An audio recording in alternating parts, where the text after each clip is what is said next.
Assalamu alaikum, you're watching Views and News and I'm Faisal Rehman live from our Islamabad studios. Today we'll be talking about this upcoming visit of the Turkish President to Pakistan. He's going to be here on a two-day official visit on the 13th and the 14th of this month. And a lot of people are considering this visit as very vital, very important because four major areas would be discussed. One is about the Kashmir issue. Second is about the Kuala Lumpur summit. Third is about the Middle Eastern peace plan. And obviously, fourth, which is the most important, is about the increase in our bilateral trade. So primarily, these are the four major areas they'll be focusing on.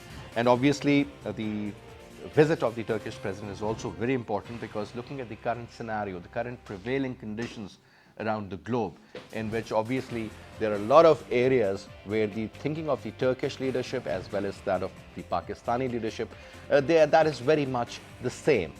As I earlier mentioned regarding the Middle Eastern peace plan, not only regarding the Palestinians but also about the Iran or other countries. And similarly, as I earlier mentioned, Kashmir is going to be another important agenda for these two leaders, and we should expect some serious statements coming from Mr. Erdogan, and he's always supported Pakistan in this regard.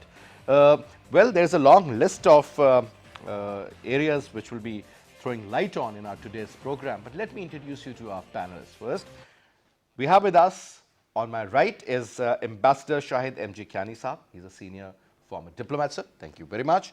And we have with us Shaukat Piracha Saab, who's a senior journalist and a known anchor personality. Thank you very much, Piracha Saab. And we'll be shortly joined in by Lieutenant General retired Talat Masood Saab.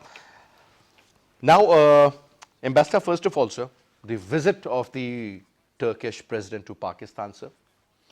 Obviously, we have seen that these two countries are really getting close over a period of time.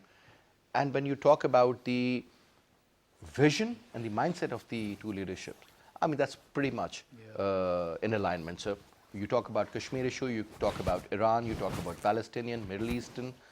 I mean, they have a common agenda. Now, sir, generally it is believed that the four areas which will be the major areas of discussion would be about the Middle Eastern peace plan. Kashmir is going to be number two. Third is going to be the KL summit and its future now, sir. And the fourth is going to be about the bilateral trade, which is still very low, and the private and the public sector they want that they should be taken up to around $2 billion, which is still very less. But your take, sir? First of all, it is an very important event tomorrow when the Turkish president comes to Pakistan. And you see, there were a lot of soothsayers who have been talking about, and they said that you see the fallout from our prime minister not having attended the KL summit will be huge and all this thing. I think they have not been proved correct.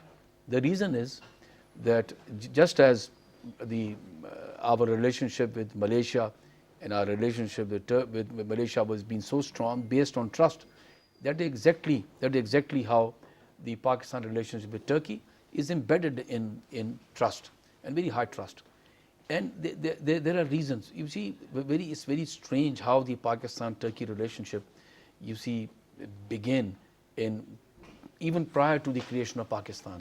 And look at the very interesting dichotomous reason that the Muslims in India, in undivided India, led by the Ali Brotherhan, the Shaukat Ali Johar and Muhammad Ali Johar, they approached the British and they besieged them not to, you see, destroy the Ottoman Empire. But then the Khilafat, but then the Turkish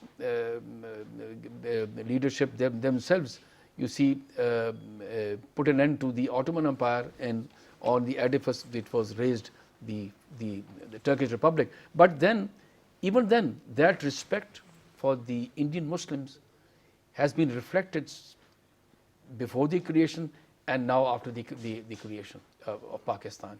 That respect is there. So, and then we were allies during the Cold War, membership of CENTO, then RCD, then ECO. This has been a continuous development, and then there's been changes both in Turkey and in Pakistan, both non-democratic dispensation and democratic dispensation. That's correct, sir. Each has been built up, and this relationship between Turkey and Pakistan, the previous governments and the present government, each one has contributed to the building of a relationship. President Erdogan himself has been a great proponent of the strength of Pakistan and Turkey relationship. Look at his singular, you see, contribution to the cause of the Jammu and Kashmir dispute. Look what he said at the UN General Assembly. No other leader could come up to that expectation. He is very vocal. Very vocal, Yes. and he stood out. That shows his commitment to Pakistan and for what Pakistan stands of. This is a principal stand of Pakistan, and look what he's doing. When all unfortunately there is a total silence in the Arab street regarding Palestine, he stands with them. He stands with us, and he stands with the Palestinians. Very effective. Yeah. He has taken Yes. principled stand on these two very important issues, which are so close to the hearts of the Muslims. So now, Raja Saab, again, when we say that Pakistan and Turkey will be discussing the issues confronting the Muslim world, and if you remember, the Prime Minister was very open about this fact that this Islamophobia is something which is really bothering and kind of creating a lot of problems within the Muslim world as well as outside the Muslim world. And unfortunately, whenever we talk about terrorism, the word in the international media is shown as Islamic terrorism. So, sir, do you think this is really important to sort of focus? And again, the Prime Minister of Pakistan, the President of Turkey and the Prime Minister of Malaysia, Mr. Mahathir Mohamad, they all decided to come up with some sort of channel network where they'll be able to show the right face of the religion, sir. Thank you very much. This visit is very warm welcome, but it's also warrants some cautions. For example? For example, because Prime Minister did not attend the KL summit, Prime Minister of Pakistan, and by then Rajab Tayyip Erdogan and Dr. Mahathir Mohamad did not like it. When Prime Minister was in Malaysia, now Prime Minister said, I was sad that I could not attend.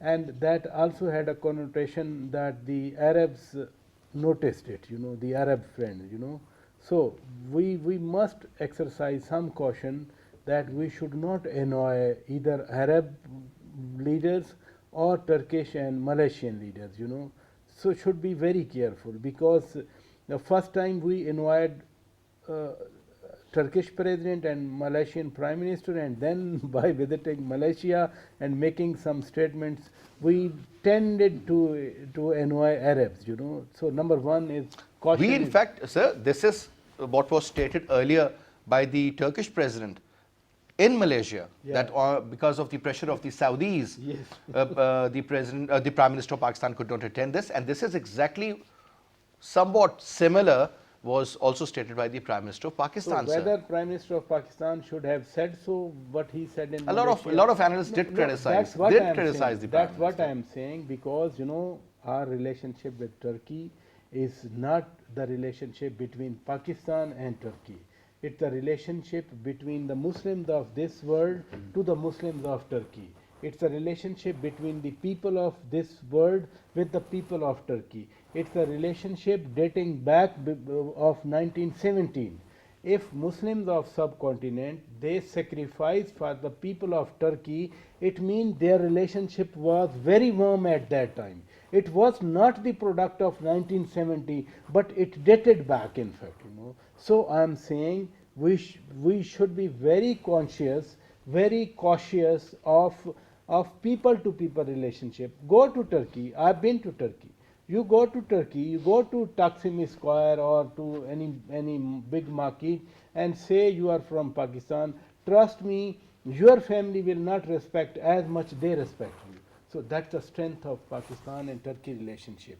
So this visit is very warm welcome, and then there are number of agreements being signed. Okay. More so, the bond of people of Pakistan and people of Turkey is very strong, but the economic and trade relationship is far less than the warmth in the Yes. relationship. Yes. Less than $1 billion trade between two Muslim brothers It's nothing. must be a matter of shame for Pakistan, So a framework for economic and trade relationship is going to be signed on Friday evening, Then military training MOU is being signed. Then another MOU is about cooperation in the field of railway, that their railway is at a far advanced level than our railway. So their cooperation for advancement of our railway is also being signed. And another MOU of your PTV and their TRT, Radio Pakistan and TRT is being signed. I mean, a foundation is being laid to lay a new chapter, to write a new chapter where you have institutional linkages instead of only a warmth, to people warmth, or on the basis of religion or the basis of culture or the basis of history. That's okay, but the word is now how you transform your relationship for the benefit of your people. If we can do it, then I think that is exactly what they are focusing upon. That's what primarily, I'm saying, these MOUs, These MOUs plus the trade enhancement is also something very important. Now, Jalsa, first of all, your take, sir. Historic background between these two countries, sir. And the Turk leadership has always stood by Pakistan, sir. Especially when you talk about the Kashmir cause. They have been very open, very straight, sir. And that's a very strong stance. You talk about issues related to the Muslim Ummah, sir. Both these leaders have very common thinking about that also, sir. I mean, they agree on most of these areas. Middle East plan, for that matter. Again, they have a very, I would say, a good mutual understanding regarding that also. Trade, obviously they're working on it, must have been done much earlier, but still, as long as they're moving in the right direction, I think it's a good option. Your take, sir, on these areas?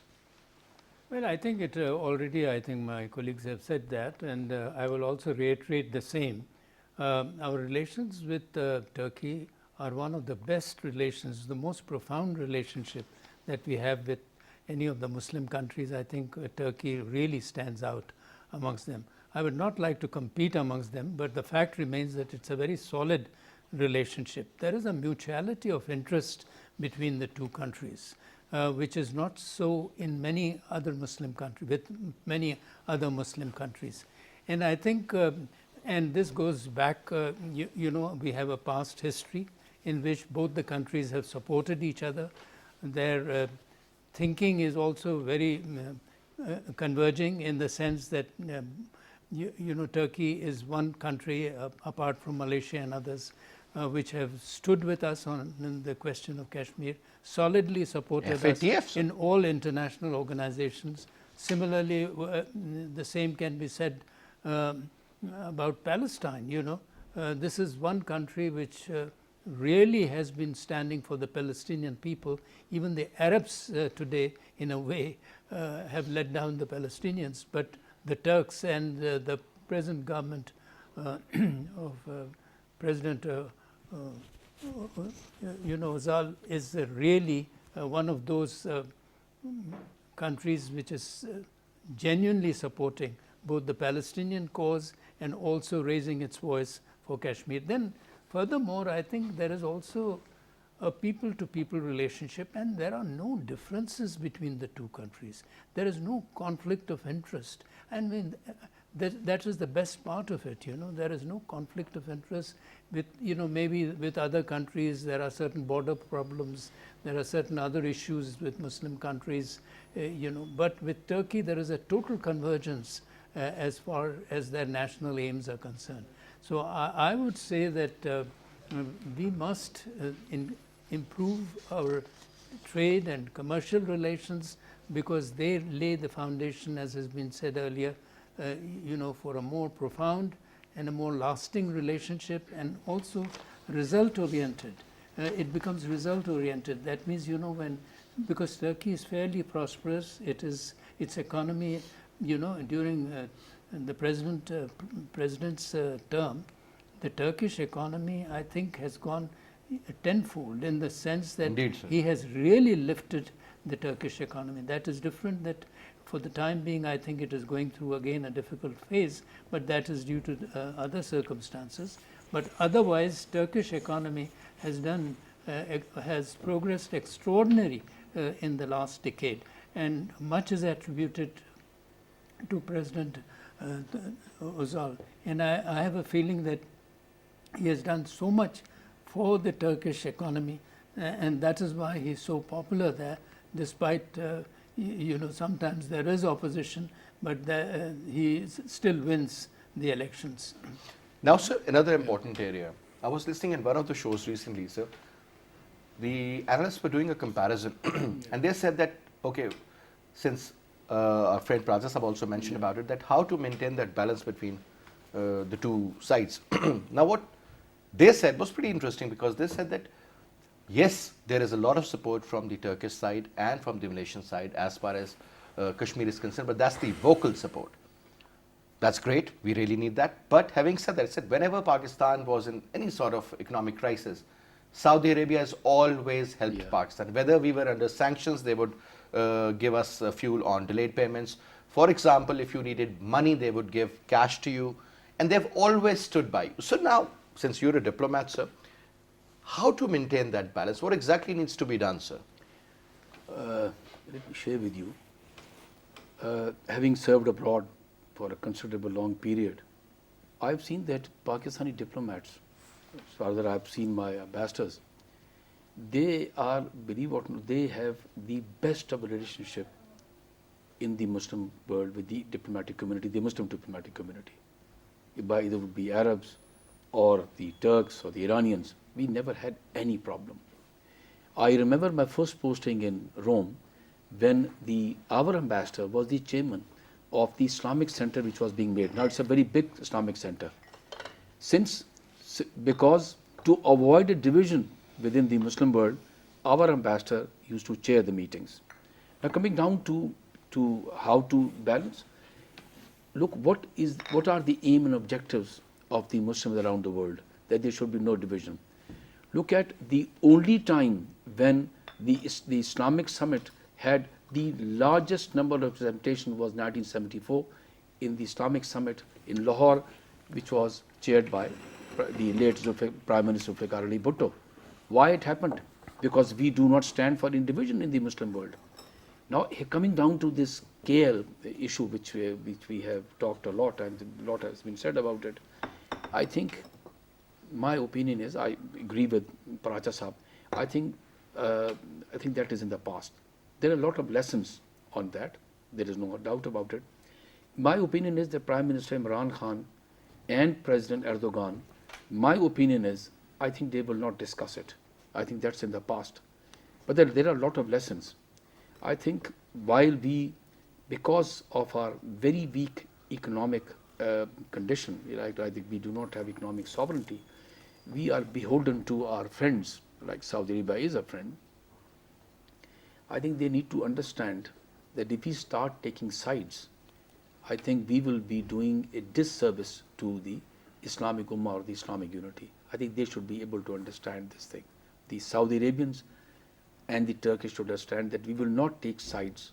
Neither would we stand for anything to even undermine Iran. I'm just saying, this is a disservice we will do.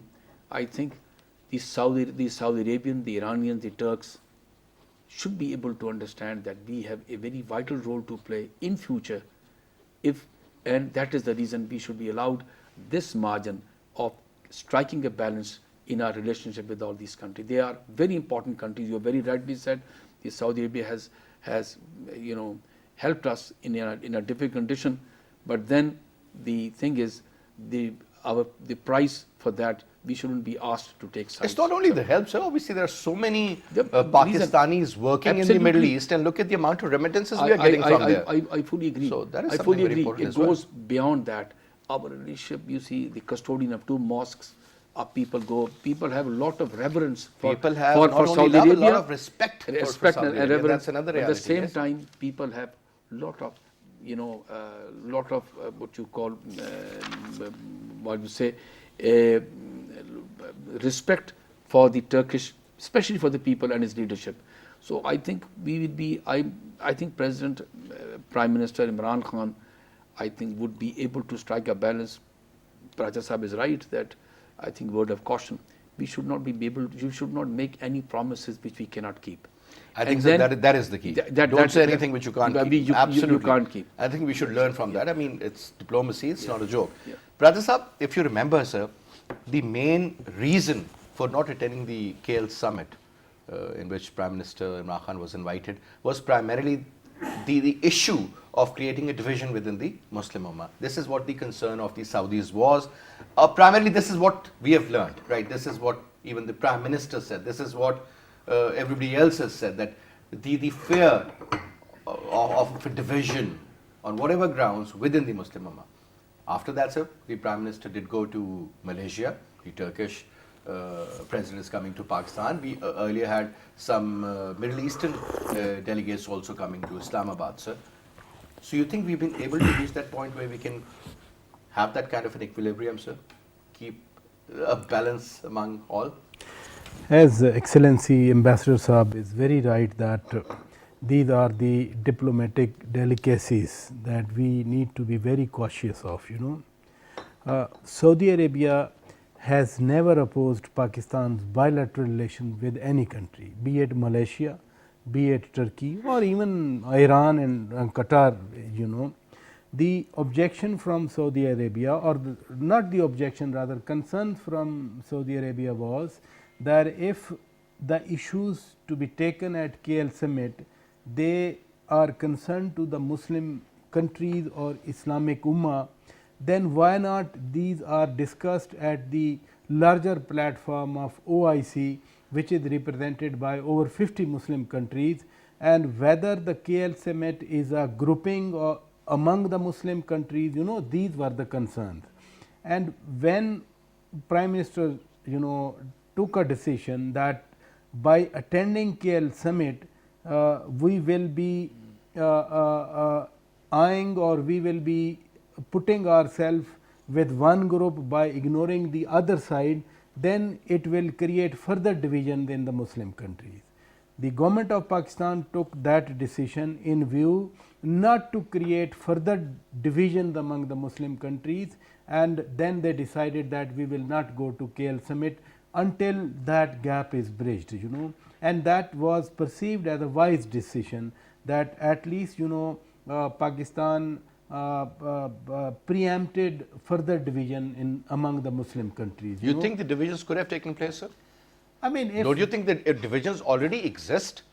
It's not a if there is a question. fear of division, that means that division is already there, because if you look at the kind of statements sometimes coming from Saudi Arabia regarding Qatar, or I mean, you see that there are certain countries, for example, even in the Middle East, which seem to be on one page, G6 primarily, sir. Then you have issues with Iran, you have issues with Iraq, you have, I mean, when I say you, means Saudi Arabian group. You know, even with Syria. You talked about Iran, Qatar, Saudi Arabia, you know, whenever there has been a problem between Iran and Saudi Arabia, Pakistan has played a very positive role. Prime Minister Nawaz Sharif and General Rahil Sharif, they both visited Riyadh and Tehran. General Qamar Javed Bajwa and Imran Khan also did the same. Yes. So it's in the spirit of at least minimizing the tensions. When there was a problem between Saudi Arabia and Qatar, Pakistan was also playing a very positive role along with the Amir of Kuwait and some other Muslim leaders, you know, so that the cleavage should not be broadened among the Muslim countries.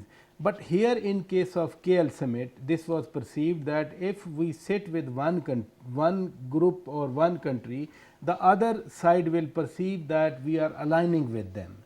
And Prime Minister Imran Khan in that month, you know, at least spoke to Dr. Mahathir Mohamad 4 times, you know, conveying the concerns of Saudi Arabia to Dr. Mahathir Mohamad. It was in December, and remember, Dr. Mahathir Mohamad was even willing to visit Saudi Arabia and clear the position. Yes. But that visit could not take place, not because that any side was unwilling, rather because of the scheduling problem. Secondly, coming to directly to Pakistan and Turkish relationship, when I say caution, in the history there have been 3 problems with Turkish investment and economic, you know, interest in Pakistan. What happened with Beender, you know, construction company that built motorway, Peshawar, fell in a problem and they moved the court. Then Karke came in Pakistan, energy sector, again they moved a court, and it's a great of President Erdogan that he waived off. He waived off the fine that was imposed by international court over on $1 billion. Pakistan. Over $1 billion, you know.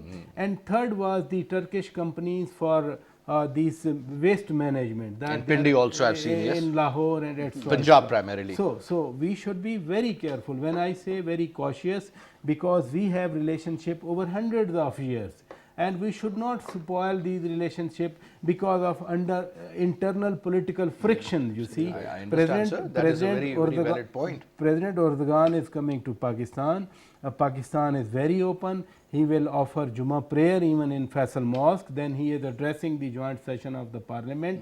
He will give his vision about the problems of the Muslim Ummah, about the bilateral relationship, about the problem in its own region, and whatever Turkey has been doing in its own region, Pakistan has wholeheartedly supported. For example, the northern Syrian Kurdish area, when Where they are patrolling, Pakistan said we understand the Turkish concerns and Turkey is doing. Secondly, when there was an invasion in Iraq, there were many calls from the Western countries that Pakistan should deploy its troops inside Iraq, but Pakistan consulted with Turkey and both sides had a similar policy on that question even. Good relations, very strategic relation of in depth in nature, that must be continued, and this visit of President Erdogan is a very welcome visit. I will reiterate that. Now, Jal Saab, couple points which are very important. I mean, looking at the current situation, I've been following this story regarding Turkey and Syria, sir. They shot down one of their helicopters, and later on 5 soldiers were killed. Then we also got to know that 8 other were earlier killed in the clashes which are taking place in that part, sir. Then you're talking about the bordering area, the Turkish patrolling along with the Russian troops. I mean, don't you think, sir, Turkey is getting into the same problem which Pakistan has finally been able to get out of? The border conflict, this terrorism. If you remember, sir, when the Russian jet was shot down by the Turkish F-16, the reaction of NATO and in particular the reaction of USA was something which we were not expecting. We were expecting a full support for the Turkish, but later on we got to know things were different. And the way Turkish, I would say, economy suffered, whether in the form of remittances or new energy pacts for that matter, or revision of certain prices, or for that matter $10 billion worth of tourism only from Russia in Turkey. So a lot of area of concern. Don't you think, sir, this is the time that Turkey also has to learn a lot from Pakistan, that what not to do is more important than what to do, sir? No, I wouldn't agree with you that they have to learn from Pakistan. I think they have to learn from their past. And the thing is that, we have to understand the fundamentals actually. One is that the Turks and Turkey and Saudi Arabia have always tried to sort of win the leadership of the Muslim world. Yes. So there has always been a certain competition between the two, and this goes back historically as well. So I think we have to understand and live with this. At the same time, as you rightly pointed out, and all our panelists did the same, that Pakistan is trying to keep good relations with both the countries, because we have interest in both the countries and they have interest in our countries. And diplomacy demands that there does not have to be a conflict between these two relationships. And I think our diplomats and our policy is such that we try to sort of maintain good relations with both of them because of their importance, and we think that it is good for the people of Pakistan, it is good for the Muslim world, it is good for its unity, and also that Pakistan has a certain position, a certain role, and is so well placed, and so it can play that role. So I think your other question was? So it was about the current situation which the Turkish government is facing, sir, on their borders and the kind of tension that is prevailing. Yeah, that's a very important question in that sense. That you see, the thing is that they have such a huge influx of the Syrians coming over to Turkey. They've already got about, I think, 2.5 million refugees residing in Turkey at the moment. They cannot afford it. Something similar to our Afghan situation, where we had about that many millions of refugees from Afghanistan. So what they have done is that in order to protect themselves from the influx of refugees from Syria, they have taken over certain areas in Apollo, in Syria. So that is one thing which obviously is in conflict with the interests of the Syrian government. So they have been trying to recapture those areas. So there is always continuous fight between the Syrian army and the Turks. Now, previously the Americans were acting as a buffer between, say, Turkey and Syria and the Syrians. But now that they pulled out of that, and so it is now the Turks have taken over that responsibility. Then there is also a question of Kurds, and I think the Kurds are also the Turks naturally don't like that they should infiltrate into Turkey and have an advantageous position in Syria. So I think that is also a factor which is complicating the security situation on the Syrian and Turkish borders. So primarily I think, the geopolitical issues. But I would also say that the more one gets involved in all these, the problem is that the Muslim world gets more and more divided. Its resources are spent more and more in infighting between the Muslim countries. So we have to see as to how to bring peace within Syria and how to make sure that all the territories go back to Syria, because many parts of Syria have been taken by different countries. Even Israel has occupied a large part of Syria, and so one has to be very. We have to see this complexity of the problem, and obviously Pakistan. That is the most unfortunate part. And Pakistan cannot play any role as far as that is concerned, except when it comes to Turkish-Pakistan relations or Pakistan's relations with other Arab countries. It wants to really be on the favorable side of all these countries, and it can do that because it has no vested interest in trying to see that to sort of have an advantage with one country over the other. All right. Now, Ambassador, let's talk about the trade side, sir. Trade primarily, sir, between those two countries is less than $1 billion. Yeah. Now, the investors, they believe that this could be taken up to $2 billion. And obviously, there's a lot of potential also, sir. Areas, sir. Construction, earlier mentioned by Pracha Sahab, also roads, bridges, infrastructure development. I mean, Turkish, they have mastered the art, sir. You talk about textiles, sir. Pakistan had an edge. Now we have lost the edge. But Turkish products are still being praised all over the world. So just like the Bangladesh products, textile. IT, sir, information technology, something really important. That is the future. Carpet industry for that matter, plastic industry, and there's so much more. Let's define the areas, sir, where we can really sort of have an edge. Where can we really capitalize on our own expertise? Where can we get some sort of an additional help from the Turkish? And what about the investments? Like we hear about the investments coming in from, let's suppose, XYZ countries, Iran or Saudi Arabia. We haven't heard much pouring in from Turkey, sir, in terms of investments. First of all, you see, Turkey is, as they say, gateway to Europe. Their experience of investment and their experience of trade with Europe, I think, is as good as ours. I don't think that we lag behind. Sir, their exports have crossed 100 billion mark. I agree. But what I'm saying is, our experience and their experience, our exports are primarily the United States and Europe and Europe, and we've got the GSP plus. We are having a problem at this time of the signing of the FTA.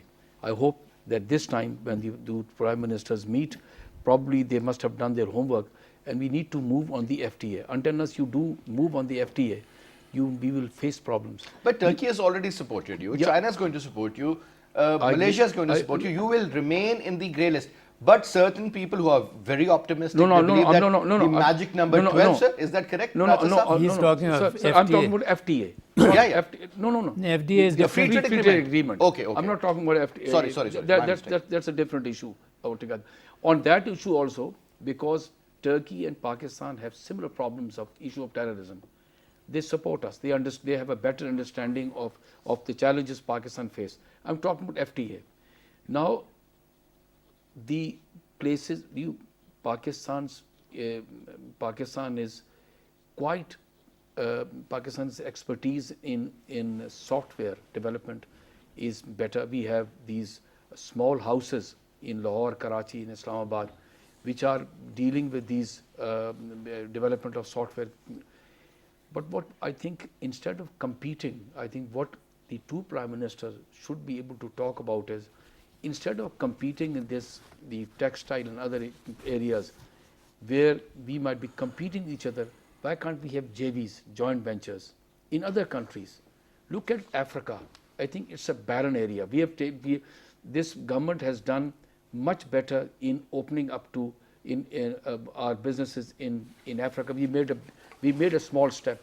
I think Turkey and Pakistan should be able to do joint ventures in the African countries, and in the Middle East also. I agree that Turkey has expertise in construction. So does Pakistan. Look at Pakistani construction companies and their workers in the Middle East are no less than the others. I think we have to avoid competing. That will be a problem. Their trade, naturally speaking, there is a reason. Turkey has been insulated for a very long time from this issue of terrorism. We have faced this problem since 1979. People forget. They talk about 9/11. 9/11 aggravated the problem, but 1979 destabilized Pakistan. For a considerable long period, we are still battling, trying to overcome the impact, the negative impact of the 1979 and the 9/11. So this is one area, because of political instability in Pakistan and the economic challenges, that has drained Pakistan, and we have not been able to find the grounding to become stable. I think, sir, whenever we say that because of the various reasons, that includes your forget about the lack of ability. I mean, the reasons which we normally hear from the government. It was law and order. It was lack of energy. Whose fault is energy? Government's. Law and order. Whose fault is your decision making? It's the government's fault. Now, sir, the point is that when there was no concept of war on terror prior to 9/11, what did we do during the 90s? What did we do during the 80s? Post 1960s, nothing has been done. Sir, now 2 points. Political instability. I've told you. Look at the number of governments coming and going. So today I was watching the National Assembly's session, and what they were doing there, I mean, that tells the story. What are we talking about? Allow me to say just thing. Political instability, then whenever the new government comes, it washes off what the previous government was doing. They say they take a U-turn on all the policies. They say have not done anything. I think that is wrong. Each government contributes. Good policy should be continued. If we look at the relationship with Turkey, each government has contributed in strengthening relationship. Our relationship with all the countries of the world, each government has contributed positively, and these are building steps. You see the bricks in which the relationship of this country reflects. So I think we should be able to work together instead of competing, and trade and economic relationship is very important. Why? Because it impacts on the common man and on the businesses. Absolutely, sir. Raja Saab, the current export of Turkey is around $170 billion. 170. Whereas our export is around 24. That is exactly 9 times less. Look at the population of Turkey, look at the population of Pakistan. And there was a time, sir, I'm not talking about 18th century or 17th century, the Turkish exports were less than the exports of Pakistan. Even Vietnam's exports were less than Pakistan. I'm talking about the very recent statistics. Things changed, we never changed. Look at where Turkey is. It has become the central hub of tourism. You were just mentioning. I think everybody loves to go to Turkey, and they say it's a beautiful country to travel. The infrastructure is beautiful. What have we done? And I keep on hearing our Prime Minister talking about tourism. So you need to have a system, an ecosystem, a proper infrastructure to boost that. Just having a mountain doesn't mean that you will start pouring in people from all over the world, sir. Look at the roads. I mean, you can't. There is no access. That's exactly what I was saying when I talked about different agreements. One agreement is a broader framework, including, as Excellency is saying, about the trade, FTA or other mechanisms to boost bilateral trade, Can we afford an FTA with Turkey in the true spirit, sir? Looking at the strengths of both the countries. Pakistan has been talking of free trade agreement, not only with Turkey. We had with Sri Lanka, for example, Pakistan has been seeking a free trade agreement with Gulf Cooperation Council in the GCC. It has been on the advanced stage. President Erdogan is talking of Islamophobia. So, two countries can talk about. President Erdogan will, when he will hold talks with President and Prime Minister of Pakistan, tomorrow is President dinner, day after tomorrow is Prime Minister dinner. So, he will be sharing his vision that how we can convey the word, convince the word that respect for religion, any religion, is a fundamental aspect of Islam, that Islam does not preach us hate for other religion. Then President Erdogan has been making advancement in this region in terms of cooperation. We can learn from him. Then if it comes to modernization of the armed forces, we can learn from them. They are a NATO member, they are a advanced military power in the region and the world, being a NATO member. There is an MOU being signed about the military training between the two countries. Pakistan and Turkey. Pakistan. You talk of tourism, connectivity, their railways is as an advanced stage, better than Pakistan railway. So, there is an MOU about their technical cooperation, infrastructure development primarily. Yes, in Pakistan. Many institutional things are there. I will again rate that this framework for economic and trade relation, it has many components in it. It is not only one thing that to reiterate that we will increase our economic and trade relation, rather institutional linkages in Pakistan and in Turkey to improve not only our bilateral trade, rather, for example, I remember during General Pervez Musharraf era, we had a agreement with China on the development of Pakistan's foreign trade, for example, that how Pakistan can enhance its foreign trade with other countries, and China's cooperation was sought through that particular agreement. So, if as you rightly said, $170 billion, and R has been maximum $25 billion during President Zardari's tenure, never before him, never after him. That was the maximum number. That was $25 billion, and then there is no diversity of export items, textile, then we always talk about surgical the items, product diversity, getting into new ventures. Nothing is happening. Turkey has done it. Look at, you talked of tourism in Turkey. You go to Istanbul, you will not intend to go anywhere in else. the world. Such a beautiful place. Such a beautiful Look at the Mediterranean and you'll just fall in love with it. You are sitting on the bank of Bosphorus. But the point is again, sir, nature was always there, but they have supported. And then when you talk of trade, both are my very learned colleagues. President Zardari run a train on experiment basis all the way to Turkey from Iran. Gul train, I remember at that it time, only travelled once. At that time, Gilani Sahib was the Prime Minister. Yeah. So, from Pakistan to Iran to Turkey, it used to take 15 days. Luckily, one day I was in Istanbul and the train reached there. There was such a excitement over there, so great enthusiasm that a train is coming from Pakistan, that Pakistan and Turkey, like they are brother, they will be joined, or their bond will be strengthened. I remember that story, but nothing happened after that. Nothing happened. That's what I'm afterward. saying. Jan Sahib, closing remarks from you, sir. Well, I think Turkey is one of the most important allies that Pakistan has. Turkey has a global standing. And as you said earlier and explained it very well, that Turkey has such a solid economy, one of the leading economies in the Muslim world, and it is industrialization. It has gone forward. Its military is one of the finest in the world. It is the second largest in NATO, and so there are many things in which we can look forward to cooperation. And at the same time, I think this relationship should span all areas: political, economic, social, and so on.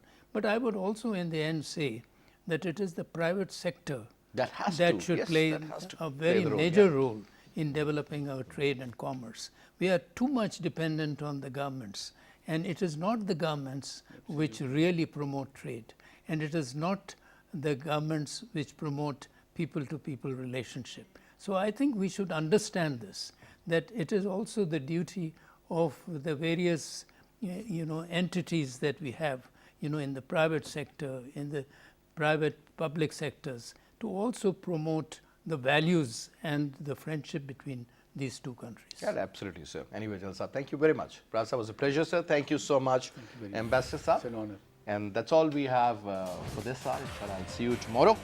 Till then, you take good care of yourself. Khuda Hafiz from us.